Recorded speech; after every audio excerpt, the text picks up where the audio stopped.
Washing her hands, she realises it has started.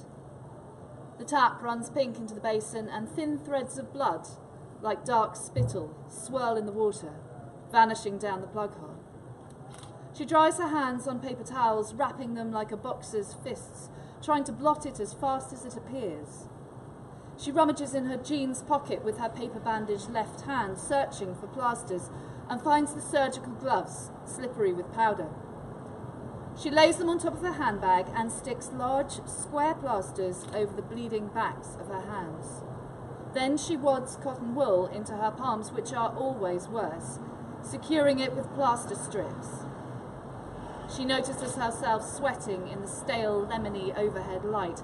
Somebody knocks on the door. It has a note of restrained urgency. "Just a second," she says, her voice high and polite, like someone in a sitcom. She puts the thin, translucent gloves on over the dressings, bins the debris of wrappings and bloodied paper towels, takes out the black leather gloves she always keeps at the bottom of her bag, and pulls them over her flattened hands. She fluffs her hair in the mirror, picks up her bags and unlocks the door. Apologetic grin, fixed. A blonde woman barges past, a small boy following, his hand pressed between his legs. The door bangs behind her. She leans against it for a moment and rummages in the chemist's bag for the perfume. She spritzes herself liberally. It's cheap, no-brand stuff, and she hates its brassy floral scent, but it disguises the smell. She hopes she'll be all right until she gets home. It's the first day and she's got the rubber gloves on underneath the leather, but her chest might start seeping like last time, and she doesn't want to take any chances. She thinks of her old white t-shirt underneath the navy sweater. Never mind. It can be washed or given to Humana. It's too wet, and she's in too much of a hurry to walk back. She flags a taxi down at the bottom of the hill and gives her address. The grizzled driver makes a face at having to go such a short distance, and another equally unpleasant one when her gloved, clumsy hands fumble his fare, but anything's better than walking. At home, she can feel safe. Swab the wounds, examine the damage, dress them properly with cream and thin absorbent gauze, and, most importantly, make herself a cup of tea. If she's lucky, her feet and side won't start bleeding until the second day. For some reason, the hands always come first. She stumbles in through the door, keys shaking in her hand. Sometimes when the nuisance is coming, she gets dizziness too, and fleeting pinpoint headaches. This is one of those times. She heads for the kettle and peels off her outer gloves with trepidation as she waits for it to boil. The dressings underneath the thin white rubber are still clean, apart from two bright blotches of red at their centres. They'll be good for another couple of hours. She remembers with a rush of relief that James has somebody's leaving due this evening. He won't be home till late. Plenty of time to make preparations, in case it's not just the hands that start tonight. She pours her tea and sits at the kitchen window, balancing the mug on top of the radiator to keep it warm. The rain has stopped, and the garden outside is dripping, striped and spangled with afternoon sun. She has an hour before she has to pick up Matty from nursery. Preparing the dinner can wait. Upstairs, she takes the maroon towels from their place at the back of the airing cupboard.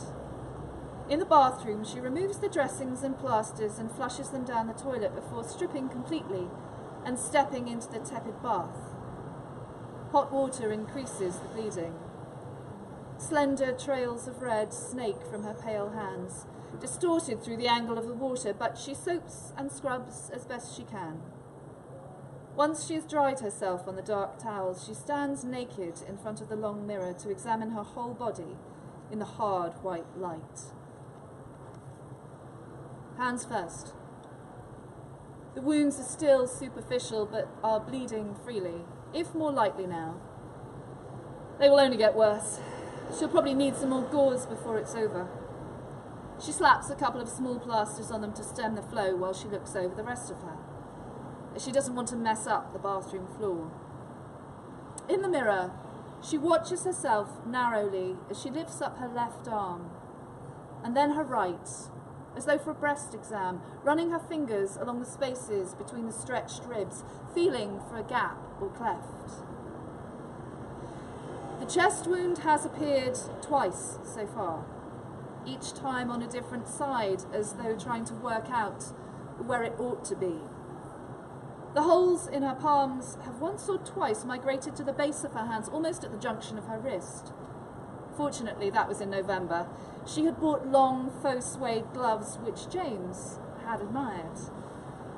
She can feel and see no break in the skin, but she will wear her black thermal vest under her pyjamas tonight, just in case. She bends abruptly at the waist to stare at her feet.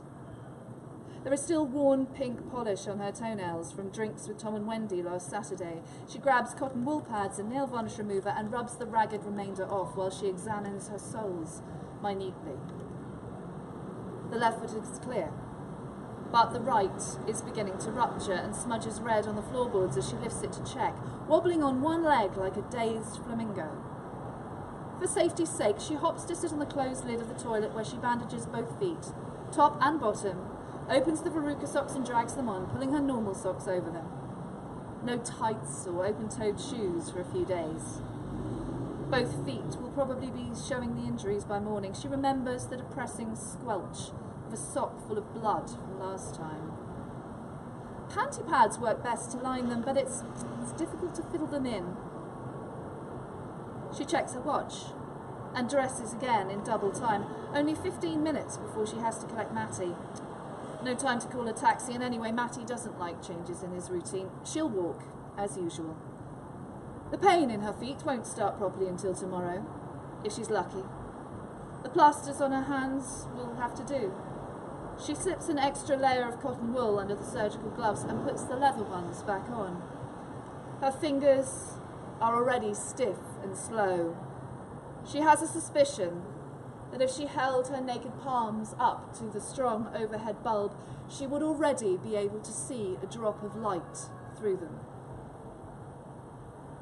At the nursery gates, one of the other mothers asks her where she got her gloves.